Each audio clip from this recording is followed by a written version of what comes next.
All right, let's dive in. Today, we're going to break down a really bold investment idea for a company you might not have on your radar: Insolation Energy. One analysis we're looking at claims it is just poised for massive growth, riding India's solar wave. So let's get into the argument and see what all the excitement is about. First things first, there's a key term we need to be on the same page about: multi-bagger. The whole idea we're exploring is the search for one of these. And, put simply, it's an investment that doesn't just grow, it multiplies. We're talking several times its original value. That concept is really at the heart of everything we're about to discuss. And this is why that definition is so important. The source we're looking at kicks things off with this incredible claim: a potential 5 to 10 times return on an investment in just 5 to 7 years. I mean, a number like that, it really makes you sit up and pay attention, right? So our job here is to unpack the why behind that huge prediction. So here's our game plan. We'll start with the big claim, that multi-bagger bet, and the massive solar boom that's supposed to fuel it. Then we'll zoom right in on the company's huge expansion plans and what makes their strategy so different. After that, we gotta check the price tag, see what the valuation looks like, before wrapping it all up with the author's final take. Okay, let's get right to the core of it. This claim that the company is a potential multi-bagger, what's really backing that up? What's the foundation for a statement that strong? Well, the author doesn't pull any punches. This isn't just another stock tip. It's called out specifically as their single highest conviction pick. You know, when someone uses language that strong, it suggests they've got a really compelling story they want to tell. So let's hear it. You know, no company is an island, and to really get the case for insulation, you first have to understand the environment it's in. And according to this analysis, it's in the perfect spot to ride a truly massive national wave. And this number, wow, this really gives you a sense of the scale of that wave. 500 gigawatts? That's the target India has set for new renewable energy by 2030. And to give you some context, just 1 gigawatt can power hundreds of thousands of homes. The big takeaway here is that solar is the star of this show, which creates this enormous, decade-long demand. And this isn't just happening by accident. The source argues it's all being pushed forward on purpose. It's like a perfect storm of support. You've got strong government policies, you've got subsidies for the companies making this stuff, and you've got financing to make it all happen.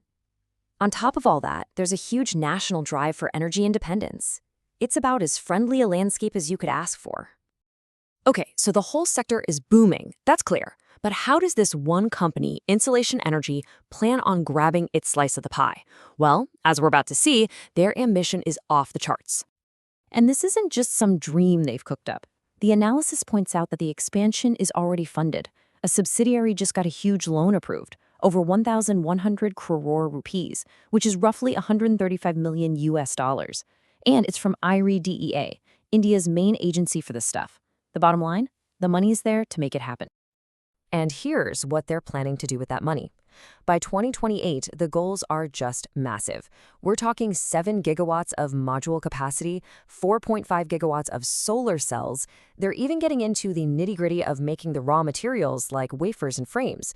The plan is clearly to become a dominant force.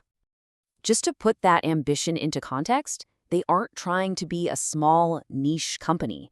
The goal here is to go toe-to-toe with the biggest names in the game in India. We're talking giants like Adani and Tata. So they've got the cash and a huge plan for growth. But what is it that really makes them stand out? According to this thesis, it's not just about size, it's about their fundamental business strategy. And here is the key difference. A lot of the smaller companies just focus on one little piece of the process, like just assembling the final panels. But Insolation's strategy is totally different. It's all about controlling the entire manufacturing process, from the very beginning to the very end. This is called vertical integration, and this is pretty much what it looks like. The idea is to own every critical step, from the raw silicon wafers to making the solar cells, which are kind of like the engine of the panel, all the way to putting together the final module and even making its frame. It's a real A to Z, do-it-all-yourself approach. So why does controlling everything even matter? Well, the argument comes down to two big things. First, you can make more money because you're not paying another company a profit at each step. And second, it makes you tougher. When you control your own supply chain, you're a lot less likely to get knocked around by global shortages or price spikes. All right, so we have this huge market and an ambitious, well-funded plan. But for any investment idea, that's only half the story. The next really crucial question is, what's the price? Is the stock actually a good deal right now? The analysis argues that, yeah, the price is right. This chart shows the price-to-earnings ratio, or PE.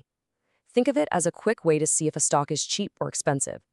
A lot of the competitors are trading at really high PE ratios, like 60, sometimes even higher. But Insolation's is noted as being way lower. The argument here is that you're not overpaying for all that growth potential. And this kind of puts that potential in perspective. Right now, with a market cap around 4,400 crore rupees, it's still considered a mid-sized company. The whole argument is that if this massive expansion plan works out, there's a ton of room for it to grow into a large cap company, and that's how you get to that 5x to 10x potential. So let's bring it all home. Let's recap the core building blocks that make up this high-conviction investment idea. So the whole case really boils down to these 4 pillars. You've got a company in the right place at the right time with huge government support. It has a crystal clear funded plan for massive growth. Its stock looks reasonably priced, especially next to its rivals. And finally, that all-in-one business model gives it a unique edge. When you put all 4 of those together, you can start to see why the author feels so strongly about it. And so here we are, full circle. After laying out all the evidence, the market, the plan, the price, and the strategy, the author doubles down on their original claim, saying this company stands out as their #1 highest conviction pick for those huge multi-bagger returns. And that just leaves us with a final thought to chew on. The thesis we've just walked through lays out a very clear roadmap for how this company could multiply its value. So the question it leaves us with is a really powerful one. What if they're right? What happens if the execution actually goes as planned? What does that future look like?